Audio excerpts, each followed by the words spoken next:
Tales with Gigi presents Rapunzel.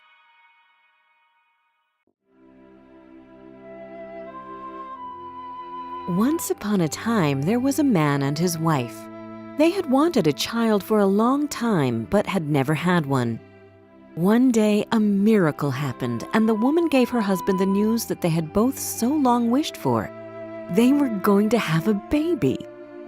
The man and his wife lived in a house with a small window in the kitchen overlooking a beautiful garden of fresh vegetables and flowers.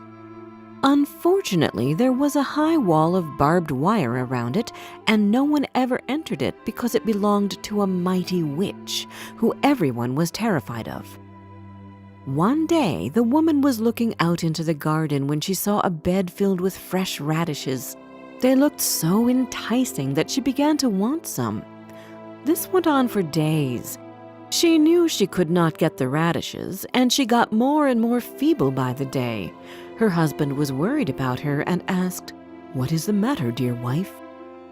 "I feel like I will die unless I can eat some of those radishes that grow in the witch's garden." The man, who loved his wife very much, thought that he would rather get caught by the witch than lose his beloved.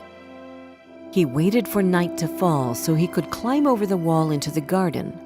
Unseen by anyone, he quickly plucked a handful of radishes and took them to his wife. She made a radish salad and ate to her heart's content, but it tasted so good that the next day she longed for twice as many as she had before. The man had to climb over the wall again if he wanted his wife to feel well. So he went at twilight again. As he was climbing back, he saw the witch standing in front of him. He was terribly frightened as she cried, "How dare you climb over into my garden and steal my radishes?" "Please don't judge me too hard," he answered. "I did it for my wife. She saw your radishes out of the window and started longing for them so badly that she would have died if she could not have had some to eat." Then the witch said, "If this is the truth, you may have as many radishes as you like, on one condition. You must give me your child. I will raise it like my own." The man was so scared that he promised the witch whatever she asked for. When the time came, the child was born, and the witch appeared.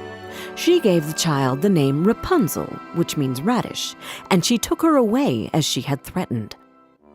Rapunzel grew more and more beautiful with every passing year. On her 12th birthday, the witch locked her up in a high tower in the woods. The tower had neither stairs nor a door, but only a small window above. When the witch wished to be let in, she would cry, "Rapunzel, Rapunzel, let down your hair." Rapunzel had beautiful long hair which shone like gold and which no one had ever cut. When she heard the voice of the witch, she would loosen her plaits, let her hair down until it touched the ground so that the witch could climb up. They lived that way for years. Rapunzel's beauty was locked in the tower away from the world outside. Then one day, a prince was riding through the woods and passed by the tower. He heard a voice singing so sweetly that he stood still and listened. It was Rapunzel, who felt lonely in the tower and would often spend her time singing. The prince wanted to meet the girl who sang so beautifully, but he couldn't find a door to enter the tower. So he went back home, but he couldn't forget the girl's voice. So the next day, the prince turned back to the tower, and as he was standing there gazing at the tower, he saw the witch come up and listened while she called out, "Oh, Rapunzel, Rapunzel, let down your hair." What happened after that really surprised him, but he could finally see the girl who the beautiful voice belonged to. Then he saw how Rapunzel let down her long hair and how the witch climbed up the tower. The next day at dusk, he went to the tower and cried, "Oh, Rapunzel, Rapunzel, let down your hair." She let down her hair, and the prince climbed up. When she saw that a man had come to her room instead of the witch, she became really scared. But the prince began speaking so kindly and told her how her singing had entered into his heart and how he could have no peace until he had seen her. Rapunzel forgot her terror, and when he asked her to be his wife, she thought to herself that he was young and handsome, and that she liked him much better than she liked the witch. She put her hand into his and agreed to leave the tower with him. She said, "I would go with you, but I don't know how to get out. When you come, bring a rope each time, and I will make a ladder. When it is ready, I will climb down from the tower, and you shall take me away on your horse." They agreed that he should come to her every evening as the old woman came in the daytime. So the witch knew nothing of all this until one day Rapunzel said to her, "Mother Gothel, how is it possible that you climb up here so slowly, and the prince climbs up in a moment?" "What is this I hear?" the witch cried. "I thought I had hidden you away from the world, and you have betrayed me." In her anger, she cut Rapunzel's beautiful hair and took her to a desert place, where she left her to live out her days in great misery. The same evening, the prince came to the tower and cried, "Rapunzel, Rapunzel, let down your hair!" But this time, the witch let the hair down and the prince climbed up. But instead of seeing his dearest Rapunzel, he found, to his horror, the witch looking at him with glittering eyes.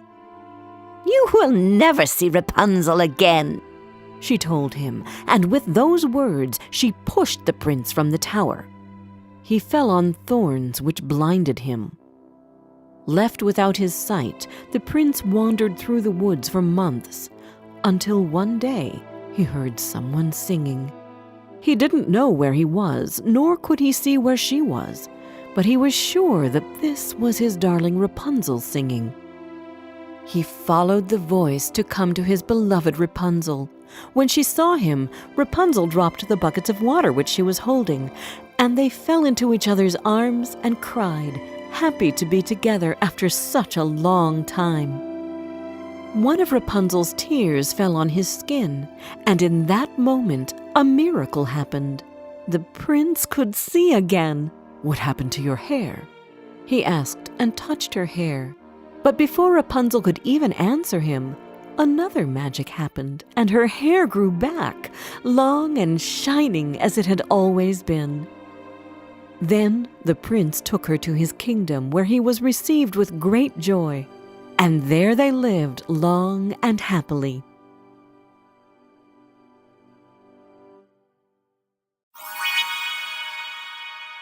Did you like this story? Download our storytelling app, Tales with Gigi, where you can find more than 30 other fairy tales and fables which can come in handy during feeding time, bedtime, or on road trips. And don't forget to subscribe to our channel. We've got new tales coming out every Wednesday.